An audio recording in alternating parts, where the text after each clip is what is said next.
तो हमारा आज का पहला सेंटेंस है, वो तुम्हारे कान में क्या कह रही थी। इसको अपन इंग्लिश में लिखेंगे, what was she saying in your year. What was she saying in your year. Guys please repeat this sentence with me. Okay, बढ़ते अगले सेंटेंस की ओर। वो बस शक्ल से ही मासूम लगता है। इसको अपन इंग्लिश में लिखेंगे, he just looks innocent by face only. He just looks innocent by face only. तुम कब जाने वाले हो। इसे इंग्लिश में ट्रांसलेट करेंगे, when are you to go. When are you to go. मैं सुबह 9 बजे उठता हूँ। I wake up at 9 in the morning. I wake up at 9 in the morning. मैं एहसानमंद हूँ। I am grateful. I am grateful. यह कितनी शर्म की बात है। What a shame it is. What a shame it is. अपने आप को मत कोसो। Don't curse yourself. Don't curse your self.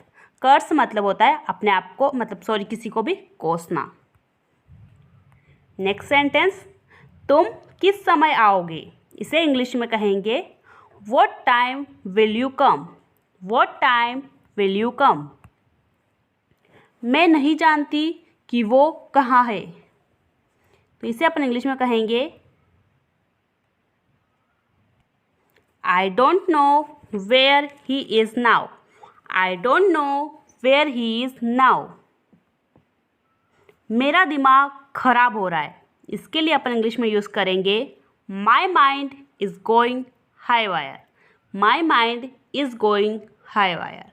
या फिर आप ऐसा भी बोल सकते हैं, my mind is out of control.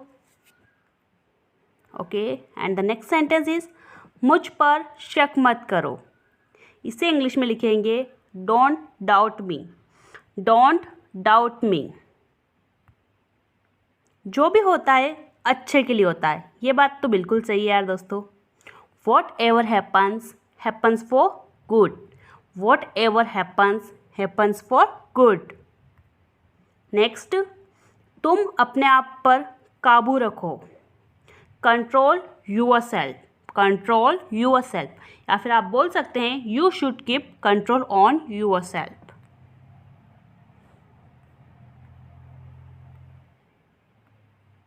And the next sentence, मेरी खामोशी का फायदा मत उठाओ। इसे इंग्लिश में कहेंगे, don't take advantage of my silence. Don't take advantage of my silence. यहाँ पे जो वर्ड यूज़ हुआ है एडवांटेज, इसका मतलब होता है फ़ायदा उठाना, और साइलेंस मतलब खामोशी। नेक्स्ट है, इसी तरह चलता रहा तो बहुत जल्दी ये लड़का हाथ से निकल जाएगा। ये अक्सर पेरेंट्स बोलते हैं, तो इसे अपन इंग्लिश में लिखेंगे, if it continues like this very soon this boy will get out of hand. If it is continues like this very soon this boy will get out of hand. Out of hand का मतलब होता है हाथ से निकल जाना। Continue का यहाँ पे मतलब होगा इसी तरह चलता रहा तो। ठीक है, अब बढ़ेंगे अपन अगले सेंटेंस की ओर। धैर्य रखो। इसे इंग्लिश में कहेंगे, कीप पेशेंट। Keep patient. या फिर आप बोल सकते हो, हैव पेशेंस, कीप काम, आप कुछ भी बोल सकते हो। नेक्स्ट है, ये सब आपके ऊपर है। इसको अपन इंग्लिश में कहेंगे, it's all up to you. It's all up to you. जो होगा अच्छा ही होगा। Whatever happen will be good. Whatever happen will be good. ये सब मुझसे देखा नहीं जा रहा। इसको इंग्लिश में कहेंगे, I can't see it all. I can't see it all. And the next one, मैं क्या करूँ, मुझे कुछ समझ नहीं आ रहा है।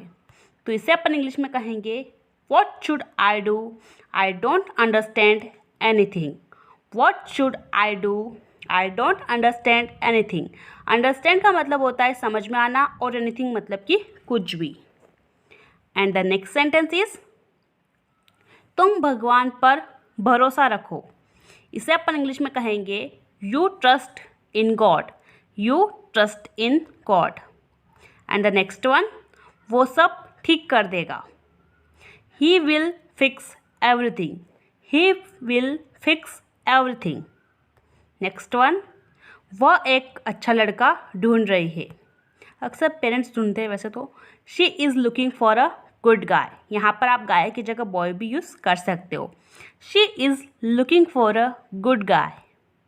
एंड नेक्स्ट वन, उसकी आंखें लाल हो गई। इसे अपन इंग्लिश में कहेंगे his eyes turned red, his eyes turned red. सब कुछ हाथ से निकलता ही जा रहा है। Everything is going out of hand, everything is going out of hand. मेरी ज़िंदगी में दखल मत दो।